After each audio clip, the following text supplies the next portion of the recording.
Hello everyone, welcome back to Neat Learning Channel, and today we will discuss about plant growth and development. This is the 15th chapter of NCERT.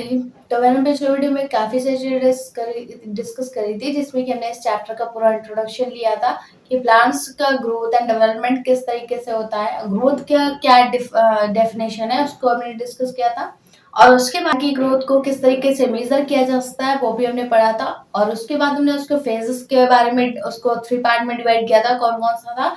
एक meristematic phase था, दूसरा क्या था elongation phase, और तीसरा कौन सा था? Maturation phase. ठीक है, इसको अभी हमने एग्जाम्पल डिस्कस किया था। ठीक है, नेक्स्ट क्या है? नेक्स्ट हमने ग्रोथ रेट के बारे में पढ़ा था। ग्रोथ रेट जो था वो 2 पार्ट में डिवाइड था। पहला क्या था?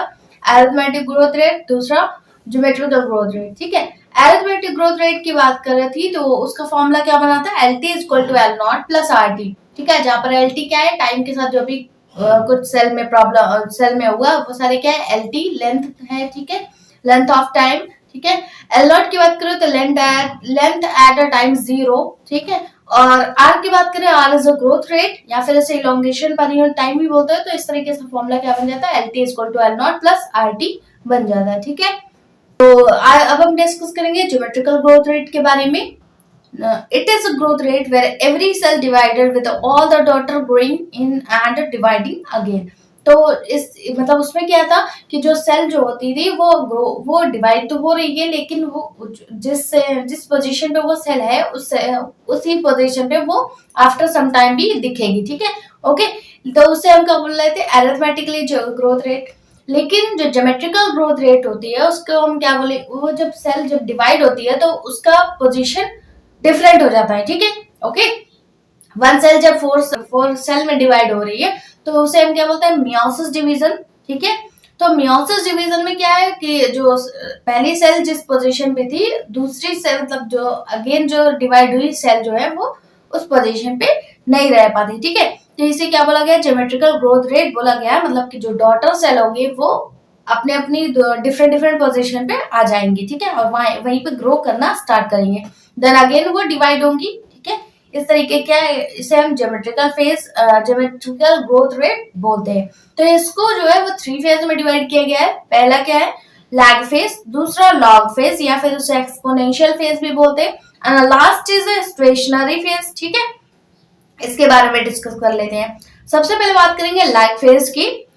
इसके लिए आपको मतलब जो फेजेस है इसको एक मतलब आपके एनसीईआरटी में कुछ कर्व दिया हुआ है, तो उसके अकॉर्डिंग समझ लेते हैं।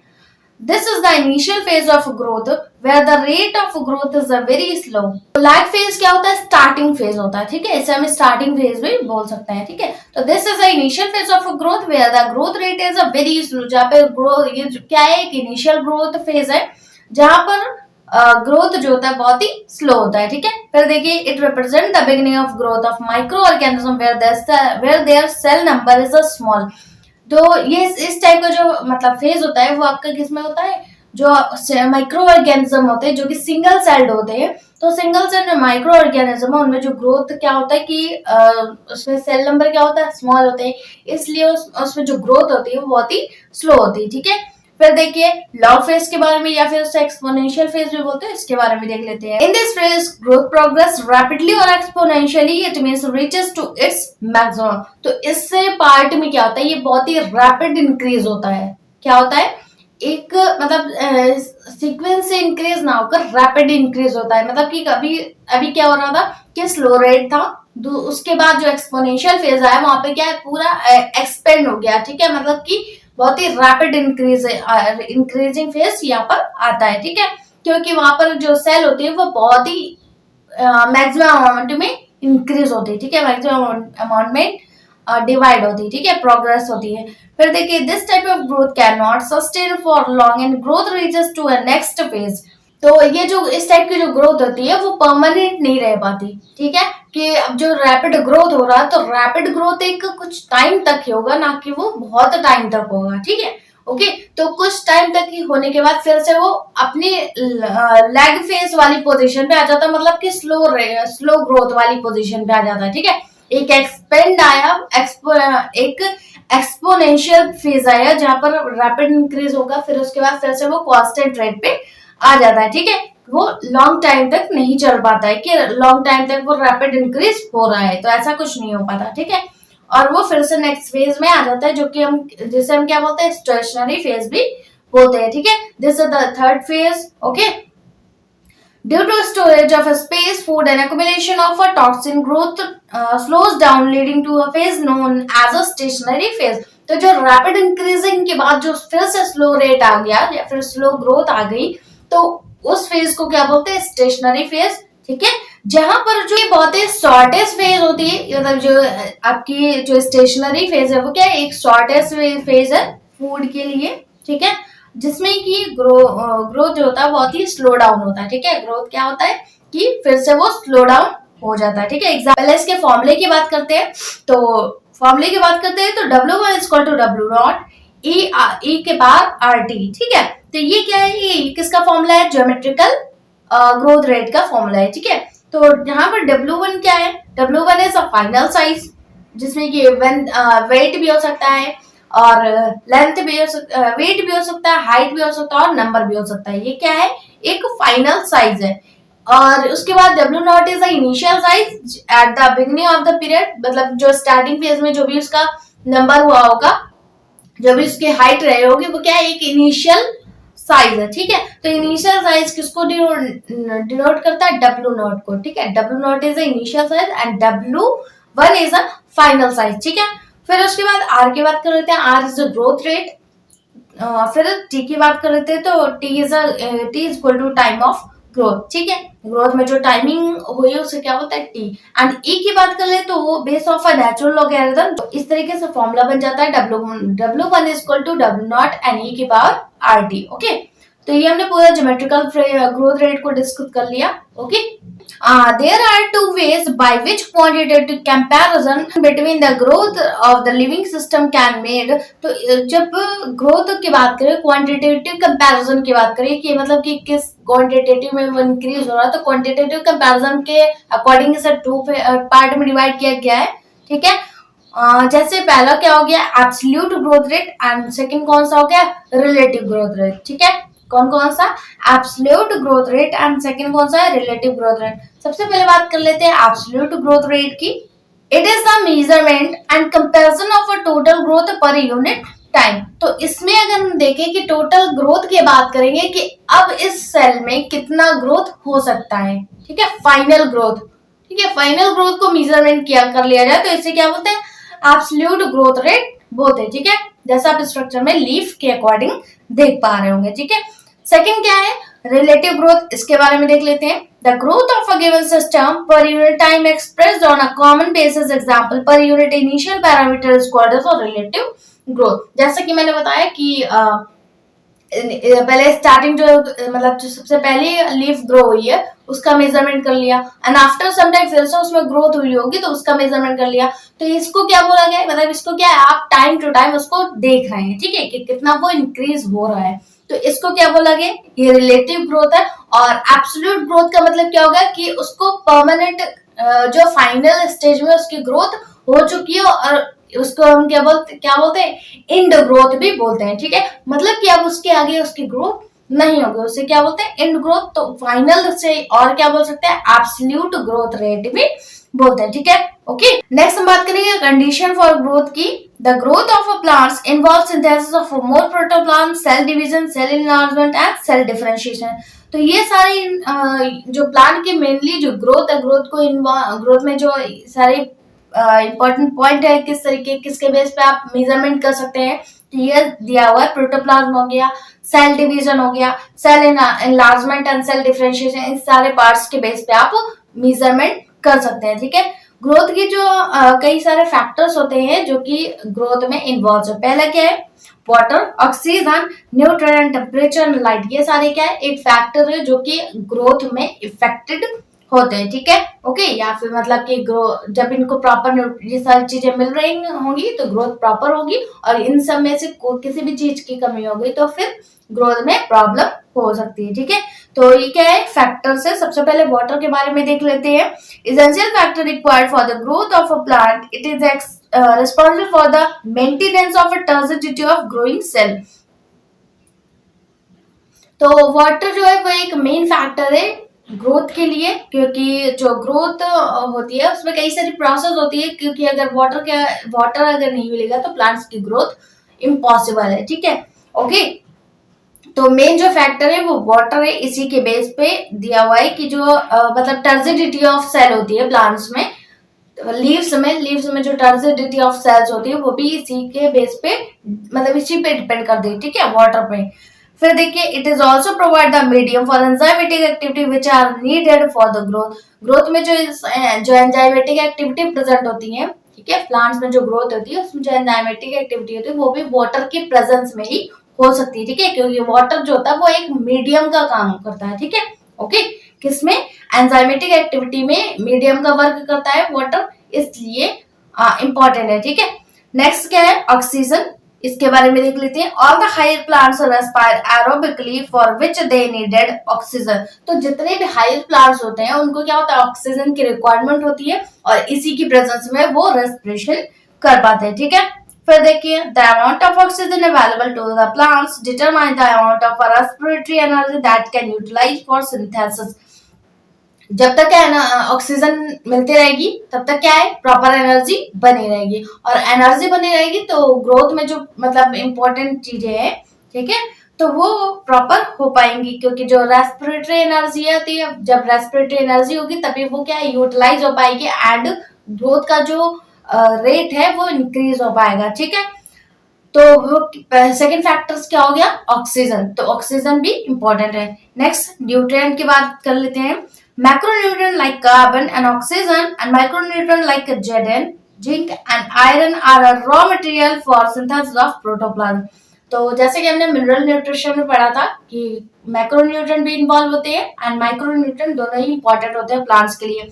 मैक्रो की बात कर ले तो मोस्टली कार्बन और ऑक्सीजन इंपॉर्टेंट है, और अगर माइक्रो की बात कर ले तो जिंक एंड आयरन जो होता है वो रिस्पॉन्सिबल होते हैं किसके?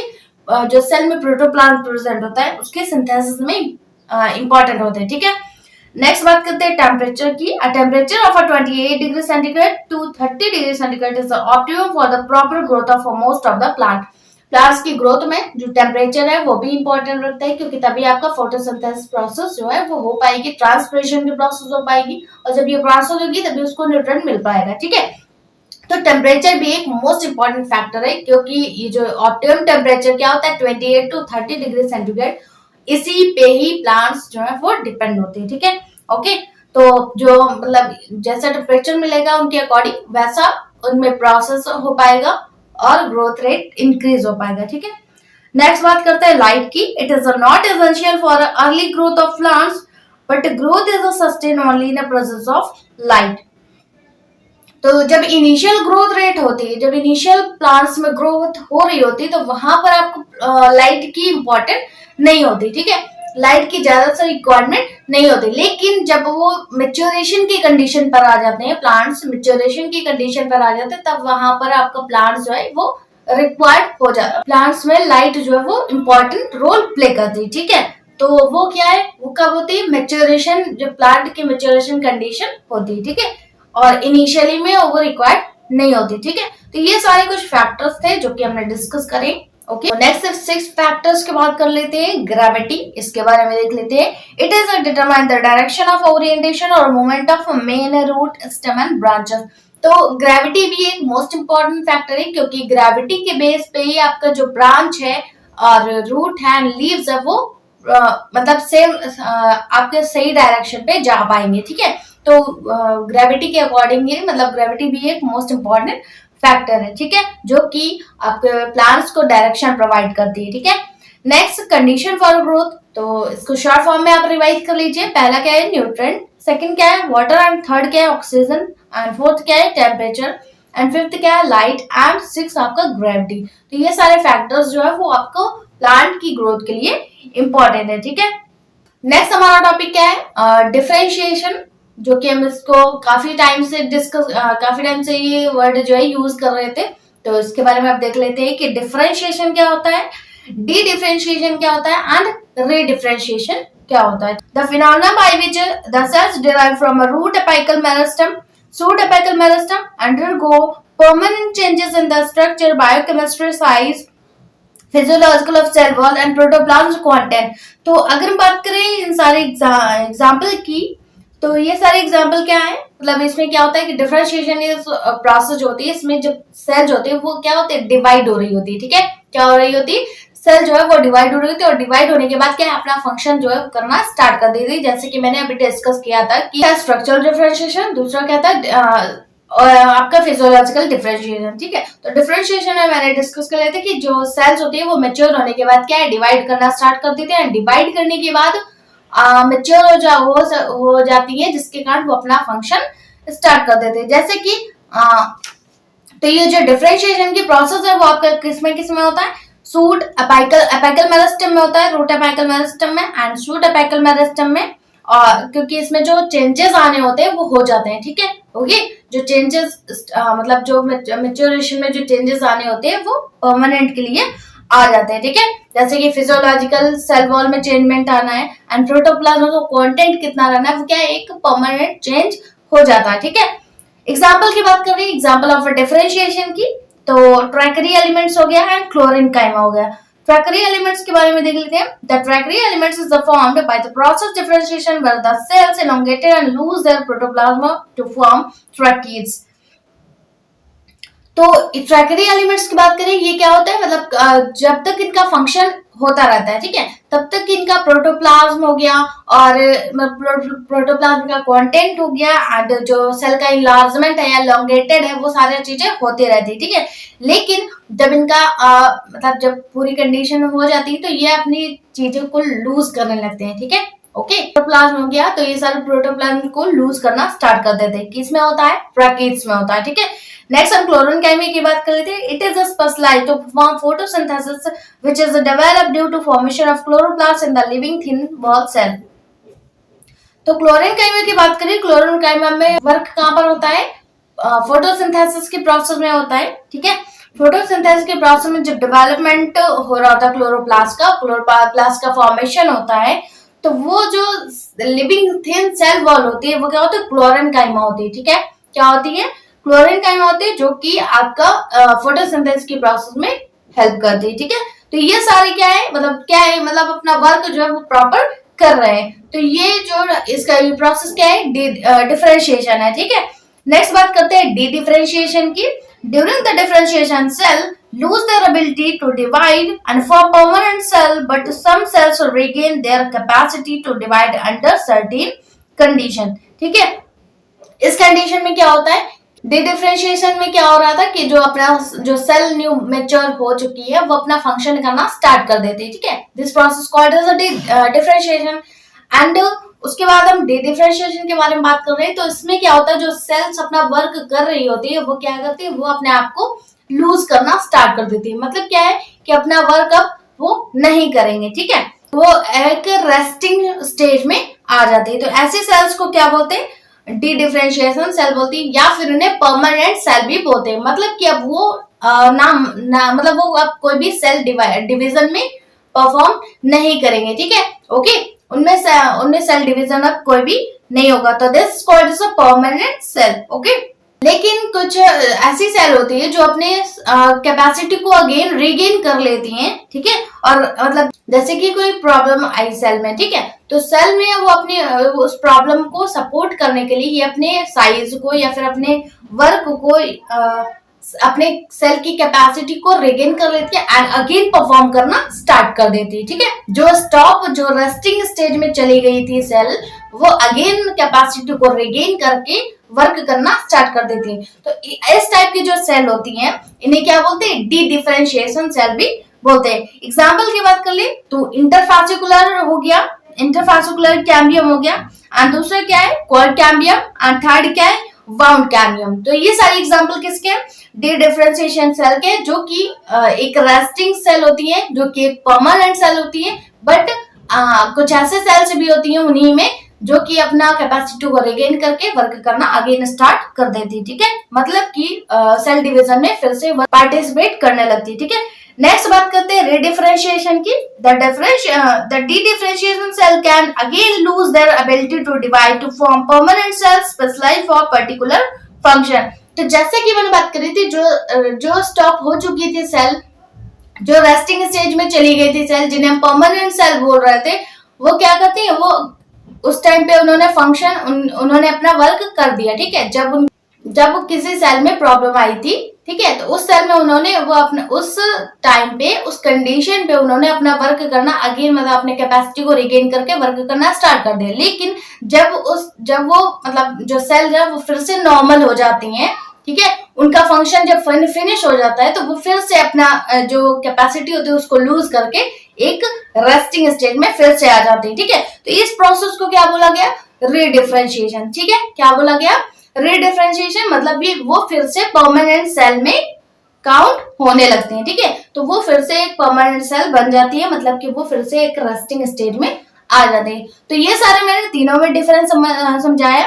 पहला क्या था, डिफरेंशिएशन, दूसरा क्या था, डी डिफरेंशिएशन, एंड तीसरा क्या है, रीडिफरेंशिएशन, ठीक है। ओके, तो एग्जाम्पल के बारे में देख लेते हैं रीडिफरेंशिएशन का।